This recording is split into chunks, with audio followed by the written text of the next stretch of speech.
long to hear. Come with us on a wind-blown adventure into the past, aboard the square topsail clipper schooner Shenandoah. The Shenandoah, like her designer and captain Robert Douglas, will catch you up in a time warp and take you back to the golden age of sail, when men rode horses and ships rode the wind. Designed after the great clipper ships of the 19th century, which reigned supreme as they roamed the waters of the world, Shenandoah is a 21st century anachronism. True to her heritage, Shenandoah exists in a world where meals are cooked on a coal stove, dinners are eaten by kerosene lanterns, water is pumped, anchors are raised, and sails are set, all by hand. A time when sailors' fates could be determined by the wind and the tide. For Shenandoah is the only square topsail clipper schooner sailing with no auxiliary power.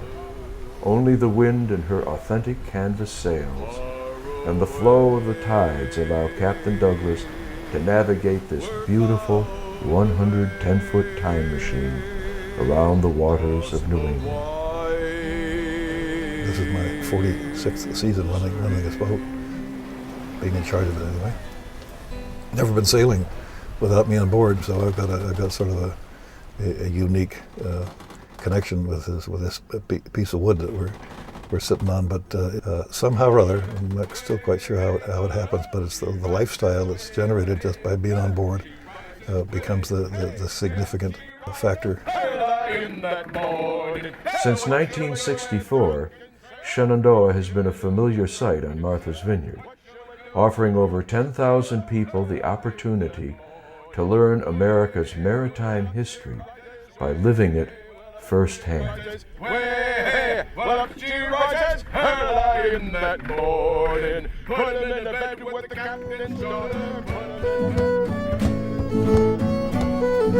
It is a unique way for us to understand American history, to learn about history, to learn about a way of life that was so important for this country that is no longer here. That we're on the only vessel of its kind in this country.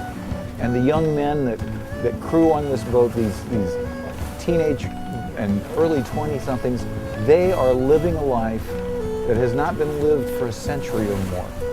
And they understand history in a way that can't be taught by a book or any other way. This is living history. The Shenandoah Foundation was established to help Captain Douglas continue his mission of passing along the maritime history and traditions that are a vital part of the American tapestry. Through the generous support of its donors, the Shenandoah Foundation has been able to present free educational tours and instructional workshops from Captain Douglas and the crew. The foundation also provides financial support for the popular Kids Cruise program, as well as additional programs for local, regional, and national schools and organizations. This allows the Shenandoah's young passengers to spend a week aboard a sailing classroom from the 19th century. It's just really fun, and you learn a lot of things on this boat. And there are a lot of things you do really unsimilar to the things you would do every day at your house. We have to wake up every morning to swab the decks. We have to raise the sails and sing shanties. There's a lot of stuff you learn every day. The kids have been learning about everything about the boats, everything about the sails, the masts, the anchors, about the elements, about the winds, how to find the winds, about the tides outside, what coordinates had to go together in order to make it a right day for sailing. Outermost one? Good job. They'll have galley duty, either breakfast, lunch, or dinner, and then it will rotate. They do journal writing every day, so they write in their journals significant things that they've done or learned that day. They write messages in the bottle that they throw overboard, and those bottles have been found by different people in different places who have written back and had correspondence. We'll read a novel, The True Confessions of Charlotte Doyle, and we'll do a book report on it. But Charlotte is the main character of this book, and she's on a topsail schooner, just like the Shenandoah. So the kids get to make correlations between the main characters making a transatlantic crossing, and they get to experience it firsthand on the boat. The captain speaks with them every night after dinner and after breakfast and gives them some history about the area, maritime history. To some extent, it's a camp experience, except that you don't go anywhere but stay on the boat. The boat's the one that goes places. It's not a high-pressure learning environment, but we set up every day a certain amount of things to teach the kids, whether they be parts of the rigging, ties on the boat for the belaying pins and cleats, showing them charts, how to read a chart, showing them how to tie knots, how to splice a line.